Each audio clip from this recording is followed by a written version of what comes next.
একজন মানুষ তার জ্ঞানের মাধ্যমে সমস্ত কিছু অর্জন করতে পারে। যে ব্যক্তি তার নিজের লক্ষ্য স্থির করতে পারে না, সে ব্যক্তি কোনো দিন সফল হতে পারে না বা জিততে পারে না। এমন লোকদের থেকে সবসময় দূরে থাকতে হবে যারা আপনার সামনে ভালো কথা বলে আর অন্যের সামনে বা আপনার পিছনে খারাপ কথা বলে। যে মানুষ বা কোনো ব্যক্তি আপনার অসুস্থতা ও দুর্ভাগ্য, দুর্ভিক্ষ এবং আক্রমণের সময় সাহায্য করে, সে সত্যিকারে আপনার ভাই বা প্রকৃত বন্ধু। সবসময় নিজের বড় পরিকল্পনা গোপন রাখতে হবে।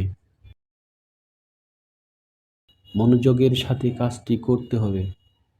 একজন কঠোর পরিশ্রমী ব্যক্তি দরিদ্র হতে পারে না। যে ব্যক্তি একটানা ঈশ্বরকে ক্রমাগত স্মরণ করে।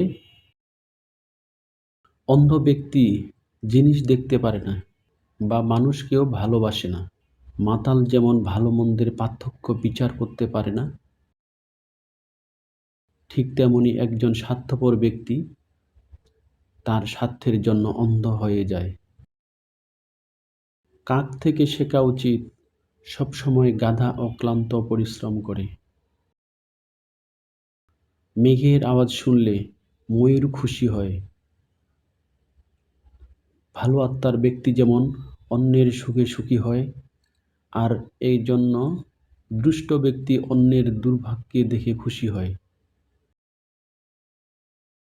সবাই জ্ঞানী লোকদের সম্মান করে। তারা সম্মান ও অর্থ দিয়ে পুরস্কৃত হয়। যদি জ্ঞানী লোকের সন্ধান করেন, তবে অবশ্যই সান্ত্বনা পাওয়ার আশা ছেড়ে দিতে হবে। একজন ব্যক্তির জীবনের ভাগ্য অবশ্যই গুরুত্বপূর্ণ ভূমিকা পালন করে। তিনি অবশ্যই দ্রুত ধ্বংসের মুখোমুখি হবেন, যিনি পরিকল্পনাবর্ধিত অর্থের অতিরিক্ত অর্থ ব্যয় করে। অন্যের হাতে থাকা অর্থ বা ধন যেমন কারো উপকারে আসে না। শান্তিতে থাকা ব্যক্তি ঝগড়া করতে পারে না, তেমনি সচেতন ব্যক্তি কোনো ভয় পায় না।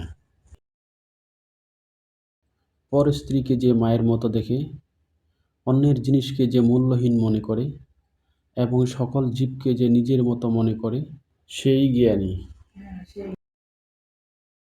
যার উপরে বিশ্বাস থাকে না, তাকে কখনো বিশ্বাস করা উচিত নয়।